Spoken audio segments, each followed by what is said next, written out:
Good morning. Those who just joining, we had some technical difficulties. Hopefully this will be working correctly. Welcome to Mishnah Berurah, doing Siman 124. And in this Siman, we will begin discussing a lot of the principles of Chazar Shatz, about how to repeat the Shemona Esrei. And in general, the minhag to repeat the Shemona Esrei. Great. Love it. Thank you for letting me know about the audio. The minhag to repeat the Shemona Esrei comes from the Mishnah, and it's very old, but there's also an old machlokes. And so we'll probably start discussing that a little bit, but since we're running behind today, I may make a separate video discussing more about that. So I'll put that separately since we're about 7 minutes late right now, due to technical issues with either YouTube or the iPad. Okay, so the conduct of the person leading the prayers during Shemona Esrei and responding Amen. We have 12 sifim. Let's see how many we can get to. So after the congregation finishes their prayer, the Shliach Tzibur repeats the Shemona Esrei. For if there were one person who did not know how to pray, they would focus themselves to what he is saying, the Shliach Tzibur, and would fulfill his obligation. And the person who is looking to fulfill his obligation through the prayer of the representative of the congregation must focus on everything that is recited by the Shliach Tzibur from beginning to end. And they may not pause, and they may not speak. And he also must take 3 steps behind him, just like someone else who has prayed on their own. Okay, so that is the basic rule of what it means to recite the Shemona Esrei. So the Mishnah Berurah explains to someone who doesn't know. What if he does know? So the Mishnah Berurah explains. Yeah, I did. I dropped it. Why did anybody tell me I dropped my yarmulke? I'm up here trying to spin it on my head and it wasn't there. Okay. If someone doesn't know, so if a person does know the halacha, Mishnah Berurah explains he is not able to fulfill his obligation, even if he decided he wanted to do that. Okay, and then when someone else is fulfilling the obligation who doesn't know, they can only do it when there's 10 people in the congregation. So there you go. And there's actually some dispute about this, which we'll come back to at another point. About, let's say you forgot to say something in the Shemona Esrei, like Yalav Yavo, and you listen to the Shliach Tzibur recite it. In general, if you know the Shemona Esrei, you have to say it. And if you don't know it, you have to listen to the whole thing. You need 10 there. So we say you have to be intentional, to pay attention to it. So you have to also know Hebrew, according to the Mishnah Berurah, because otherwise this won't help you, even if you've heard the whole prayer from the Shliach Tzibur, every single word. But if you are praying to yourself in Hebrew, and you don't understand the prayers, that you can fulfill your obligation. And we mentioned this earlier in the Mishnah Berurah in Siman Kuf Aleph 101. That you need to at least understand the blessing of Avos, what that means. Okay? But we also explained, even earlier in the laws of Shema, in Siman Samach Beis, about what it means to have someone else fulfill your obligation by listening to them and reciting Amen. Okay? So we've talked about this before. Let's finish over here. And we don't pause, or you're not allowed to pause in the Shemona Esrei. And that is, even if you already have heard the the words themselves from other people, such as you heard Kedusha or you heard Baruch Hu, Okay, you can't go ahead and respond to anything else. Okay, you can't answer any of them. Okay, and same thing to do with Baruch Hu Baruch Shmo, you can't recite that as well. But you can say Amen after every single bracha. That you should answer, because we're going to say that's the case in the sixth halacha over here. That's what you have to say. Just a real quick recap of the halacha back in Samach Beis over here, just to point out what that said. So in Samach Beis, we were learning about the laws of Shema, and it says over here, if you weren't paying attention and didn't make it audible, okay. So we said over here that if you didn't hear the Shema, you still fulfill the obligation. So the Mishnah Berurah explains over here, this is the one that he's quoting over here. He's saying that even if you didn't make it audible, that you still fulfill the obligation, okay, because you're still reciting all the words together, okay? And so you should therefore make sure that you are focusing on all the words, that you should focus on all the words to have them fulfill, to have them be accurate. Okay. Oh, that's the right one. Let's see. Okay. Oh, I'm sorry. No, I looked at the wrong one. It's this one over here. So you have to. So yeah, he's explaining further about having to understand the language. So you can recite the Shema in any language we said. And so with that being the case, it's better that you understand it, but you should still recite it in Hebrew, even if you don't understand it. Okay. That's the only other thing he's adding over there. Okay. The halacha beis over here. So the shliach tzibur, he comes to shul, and he sees the shul, they're davening Shemona Esrei, and he himself needs to go ahead and lead the congregation. Okay, so he immediately goes in front of the what's called here the teva, in front of the small shtender. It's in the very front of the shul, and he begins reciting it out loud for the congregation. And he does not need to repeat the Shemona Esrei himself, quietly. Okay, and so too the Ramah adds, if it's if the time is not a lot of time left and before the time passes, such as you're concerned that the time will pass. Okay, you can start saying the Tefillah out loud, and the congregation will pray with you word for word, quietly, until you get to Hakel HaKadosh, the first three blessings, and this should be at least one person who says Amen at every single bracha, and we actually call this a Heicha Kedusha. That's how we describe it. So the Mishnah Berurah explains that there has to be, so he has to lead because the people who are there who are unable to lead, okay, because otherwise it's not appropriate to do that,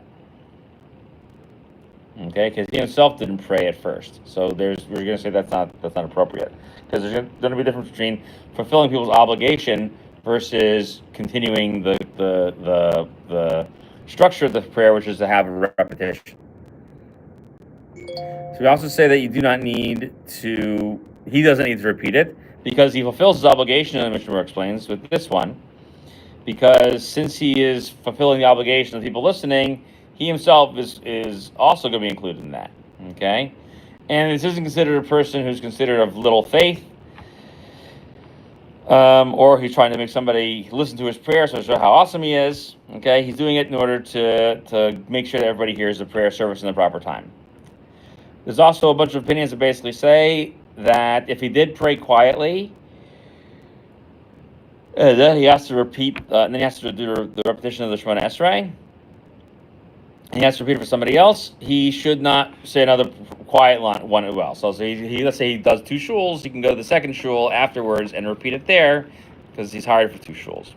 Okay, Okay, so we also say the Ramah says that in the time of great need, well, without time of great need, most people say you should not do it this way because the main way to do it is to have a quiet one and then do a loud one. Okay, which is not many people don't actually follow that. Let's actually disagree with the Mishnah Berurah on that. He says that's what it should be. A lot of people disagree with that. Which is funny because one of the places where they disagree with that would be Yeshiva Chafetz Chaim. So I would have to figure out at what point that thing changed. Okay, such as the time passing. So, which is to say that you won't be able to finish the Shemona Esrei with a full repetition within the proper time of prayer.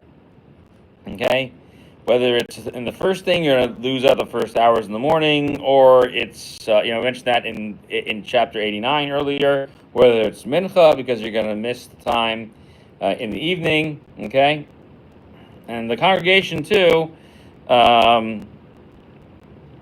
They should start with him, but however, if it's not a compelling need to rush, then they shouldn't start with the shliach tzibur.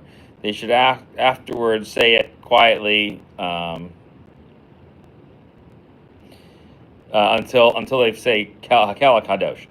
Okay, so so the shliach tzibur would start. They stand there quietly and repeat after him. However, if the time is of great need, you start with the shliach tzibur.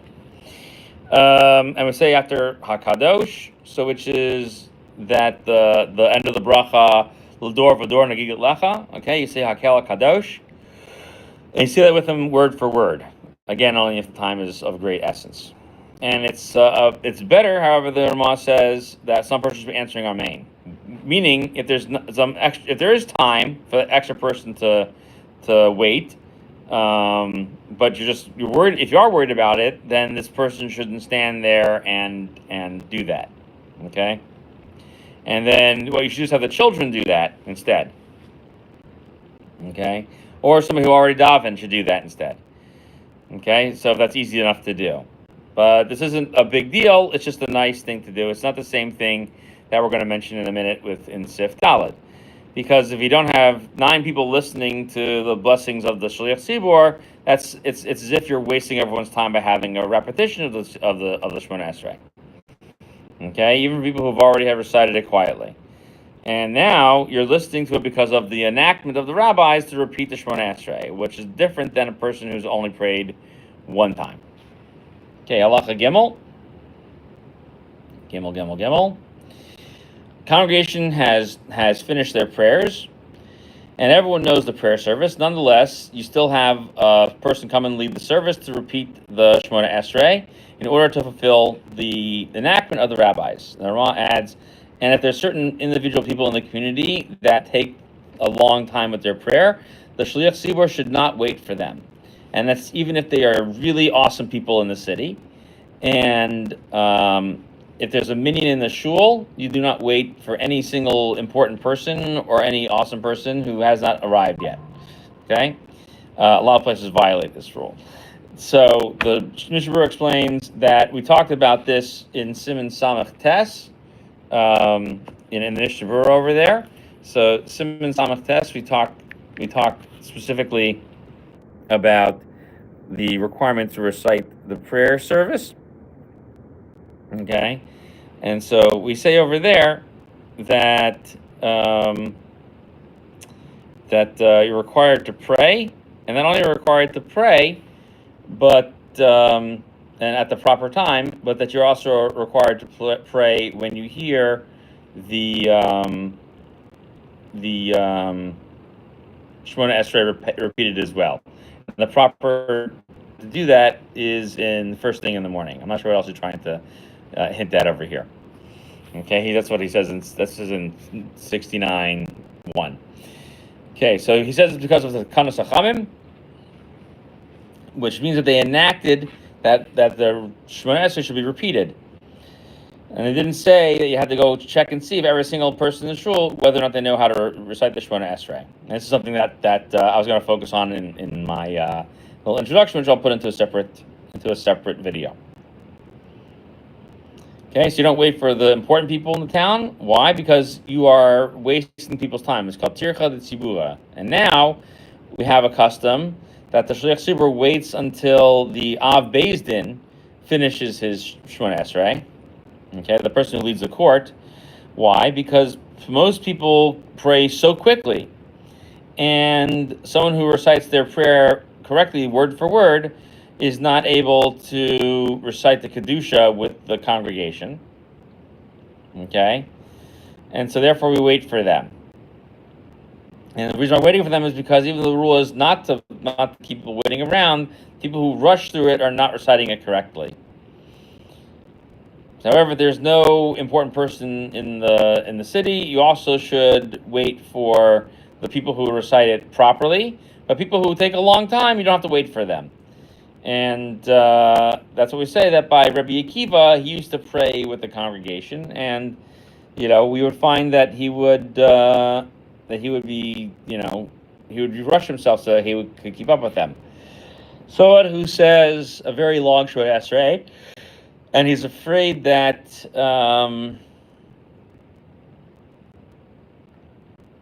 he can go ahead and pretend that he's doing the repetition of Amidah, and then go back to his prayer service. And the Ramah added that there's a minyan that's ready to hear it, which is to say, even if they are going to miss the time of Kriya Shema, they won't miss the time of Kriya Shema and Tefillah, because if they are, they would need to go more quickly so they don't miss that time. So we say you don't have to wait for all these people who are really important. Why? Because since there are 10 people who are ready to go, the Shekhinah is with them, and they should go. Now, the custom is to wait for people, like we said earlier, and that seems to be because in a lot of places they had where they have a really important person like an Av Beis Din, they have a little bit of learning in there as well. That's done after the prayer service. And when they all gather together in a minyan and they all daven real fast, and then everyone's going to disperse, and they're not going to sit and stay for the Torah class, and they're going to miss out on learning. So then in that case, you should wait. Okay, and we're going to talk about that some more, about having learning in Kuf Nun Hey 155.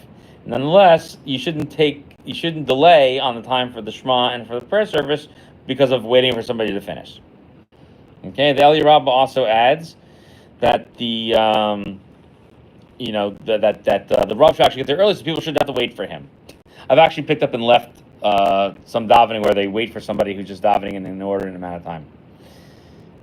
Okay, Halacha 4, and we'll stop with 4 today and continue next week with more of them. Okay, when the Shliach Tzibur repeats the Shemona Esrei for the congregation, they should all be quiet. Okay, the congregation should be quiet, and they should listen to every single blessing that he blesses.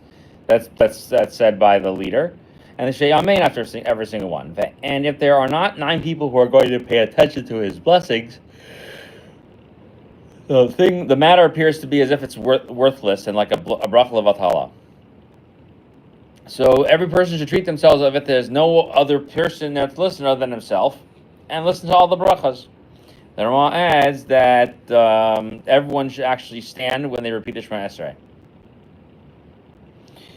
Okay, so Mishnah Berurah explains that you should be quiet, which is to say that, of course, it's prohibited to recite it along with the Shliach Tzibur, okay, because that's a wasteless blessing, okay?